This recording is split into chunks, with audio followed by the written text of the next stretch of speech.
कानून का डर, 1 साल 106 गब्बर, न घोड़ा न गन,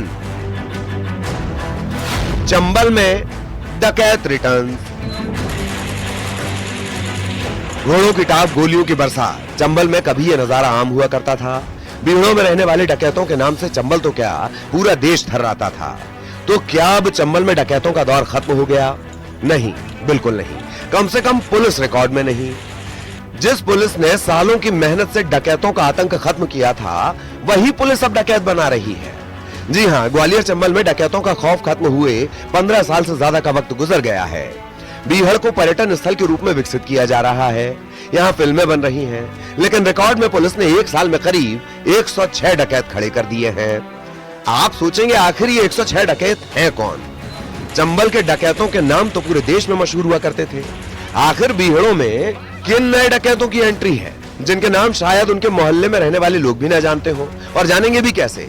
इन्हें डकैत इनके कारनामों ने नहीं, एक कानून ने बनाया है। जो कानून चंबल के डकैतों के खात्मे के लिए बनाया गया, वही कानून अब नए डकैत बना रहा है। 1981 में लागू हुए उस कानून का नाम है एमपी डकैती और व्यपहरण प्रभावित क्षेत्र अधिनियम।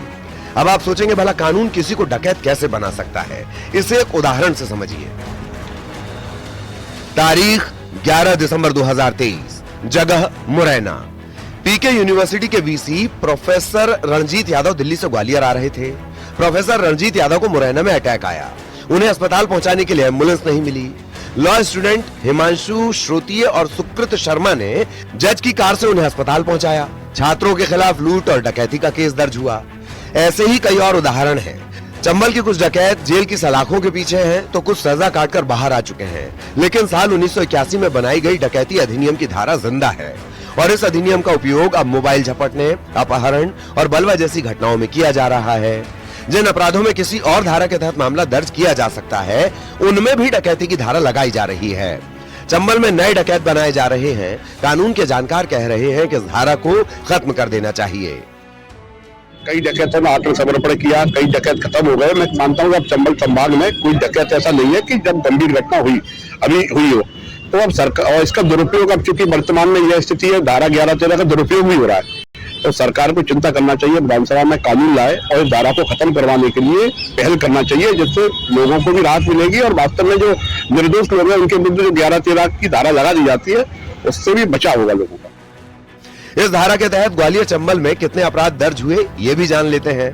ग्वालियर में 2023 में 48 मामले, 2024 में 35 मामले। शिवपुरी में 2023 में 34 मामले, 2024 में 19 मामले। मुरैना में 2024 में 12 मामले। भिंड में 2024 में 15 मामले। दतिया में 2024 में 14 मामले। श्योपुर में 2024 में 4 मामले। यह अधिनियम 7 अक्टूबर 1981 को उन क्षेत्रों में लागू किया गया था जहां 70-80 के दशक में डकैती, लूट और फिरौती के लिए अपहरण होते थे। अभी ग्वालियर, शिवपुरी, भिंड, मुरैना, श्योपुर, दतिया, रीवा और सतना में ये लागू है। इस धारा में विशेष कोर्ट में जमानत नहीं होती। ऐसे में इस धारा का उपयोग किया जा रहा है। ग्वालियर आईजी कहते हैं कि हर मामले में इस धारा का उपयोग नहीं किया जाना चाहिए। वर्तमान में ये सही है कि जो चिन्हित गैंग हैं इन पर्टिकुलर एरिया में वो अब नहीं रह गए हैं और हमारा ये कहना है कि बहुत रेयरेस्ट केसों में ये उपयोग किया जाए जब तक ये लागू है भी।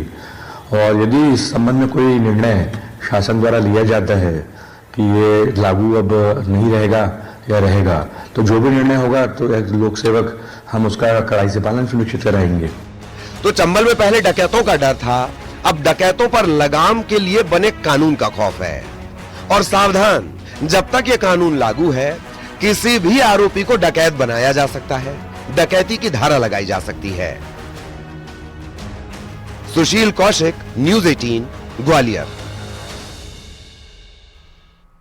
और जोधपुर से बड़ी खबर आपको बता दें, गहलोत के बयान पर जोगाराम पटेल का पलटवार सामने आया है। रिफाइनरी पर अशोक गहलोत के बयान पर यह पलटवार है।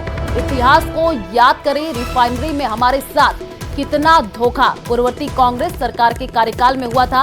मैं तो पूर्व सीएम वसुंधरा राजे का आभार व्यक्त करता हूं, उन्होंने उसे ठीक किया, हमारे MOU हुआ था। तो ये बड़ी जानकारी आपको जोधपुर से दे रहे हैं। अशोक गहलोत जी ने अपने संकल्प में कहा था, अपने विधानसभा में ये स्पष्ट रूप से कहा था कि हम 31 दिसंबर 2023 तक इस रिफाइनरी के कार्य को पूर्ण कर देंगे, लेकिन उन्होंने अपने कार्यकाल में पूर्ण नहीं की।